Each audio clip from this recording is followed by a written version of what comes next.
ঘুমানোর আগে যে ব্যক্তি আয়াতুল কুরসি পড়বে, আল্লাহর পক্ষ থেকে একজন ফেরেশতা তার কাছে থাকবে সারা রাত। এই ফেরেশতা ওই ব্যক্তিকে পাহারা দিবে ইনশাআল্লাহ। কোনো বিপদ আপদ তাকে স্পর্শ করবে না ইনশাআল্লাহ। রাতের বেলা অনেক বিপদ হতে পারে, চুরি হতে পারে, ডাকাতি হতে পারে, তারপরে আপনার দুষ্ট জিন শয়তান উৎপাত করতে পারে। এছাড়া আপনার জাদুবিদ্যার কাজ হয় রাত্রেবেলা, মানুষ এগুলো করতে পারে, কুফরি কালাম করতে পারে, ক্ষতিকর প্রাণী আপনাকে কামড় দিতে পারে, অনেক কিছু হতে পারে। আপনি তো ঘুমের মধ্যে আছেন, আপনি জানেন না কি হচ্ছে।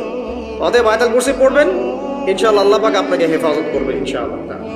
আর সূরা বাকারার শেষের 3টা আয়াত কেন পড়বেন? কারণ নবী সাল্লাল্লাহু আলাইহি ওয়াসাল্লাম বলেছেন, রাতের বেলা সূরা বাকারার 3টা আয়াত যে ব্যক্তি পড়বে, সারা রাত যদি আপনি নফল নামাজ পড়তেন যে নেকি হতো, এই 3 আয়াত পড়ার মাধ্যমে সেই নেকি হয়ে যাবে ইনশাআল্লাহ। ঠিক আছে? সারা রাত ধরে নফল নামাজ পড়া কি কষ্টকর না? এটা সবচেয়ে সহজ হচ্ছে আপনার সূরা বাকারার শেষের 3টা আয়াত পড়বেন, ঘুমিয়ে যাবেন ইনশাআল্লাহ। সারা রাতের নেকি আপনার আমলনামায় লেখা হবে। এগুলো শুধু বললেই হবে না আর শুনলেই হবে না, আমল করতে হবে। কবে থেকে? ইনশাআল্লাহ আজকে থেকে। আল্লাহ পাক সবাইকে আমল করার তৌফিক দান করুন, আমিন। এরপর কি করবেন? এরপর 3 কুল পড়বেন। কয় কুল? 3 কুল। কোনটাকে 3 কুল বলে? বিসমিল্লাহির রহমানির রহিম, কুল হুয়াল্লাহু আহাদ এটা একটা, কুল আউযু বিরাব্বিল ফালাক এটা একটা, কুল আউযু বিরাব্বিন নাস এটা একটা। এই 3টা সূরা কার মুখস্থ নাই? এমন কেউ কি আছে যে এই 3টা সূরা মুখস্থ নাই? কি কোন মুখ নিয়ে আল্লাহর সামনে দাঁড়াবেন? কোন মুখ নিয়ে নবী সাল্লাল্লাহু আলাইহি ওয়াসাল্লামের সামনে যাবেন? ইয়া রাসূলুল্লাহ, আপনার উপরে পুরো 30 পারা কোরআন নাযিল হয়েছিল, আমি 3 কুলি মুখস্থ করতে পারি নাই, আমার জন্য সুপারিশ করেন। এই কথা কোন মুখ নিয়ে বলতে যাবে? তবে কোরআন একটা কিতাব, আলহামদুলিল্লাহ।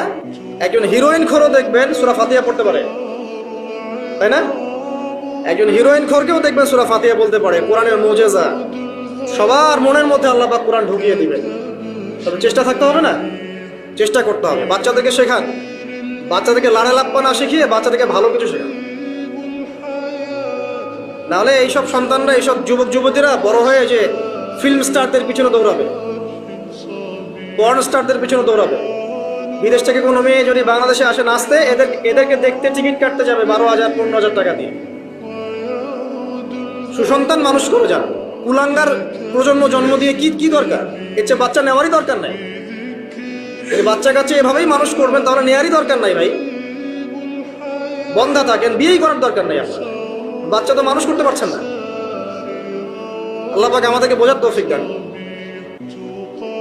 3 কুল পড়ে ঘুমাবেন। 3 কুলের মধ্যে একটা সূরা ইখলাস, একটা সূরা ফালাক, একটা সূরা নাস। কি হবে এটা পড়লে? নবী সাল্লাল্লাহু আলাইহি ওয়াসাল্লাম বলছেন, দৃশ্য বা অদৃশ্য, মানে যা দেখা যায়, যা দেখা যায় না, এই দৃশ্য অদৃশ্যের জগতের কোনো ক্ষতি তাকে স্পর্শ করবে না। প্রোটেকশন, আল্লাহর পক্ষ থেকে প্রোটেকশন। আর এটা যখন রাতে পড়বেন তখন এভাবে পড়বেন। একবার সূরা ইখলাস, কুল হুয়াল্লাহু আহাদ, তারপর সূরা ফালাক, কুল আউযু বিরাব্বিল ফালাক, তারপর সূরা নাস, কুল আউযু বিরাব্বিন নাস পড়ে 2 হাত একত্রিত করে ফু দিবেন।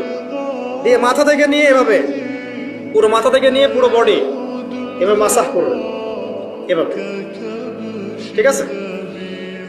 এটা 3 বার করবেন, একবার না। একবার করবেন, আরেকবার, 3 বার।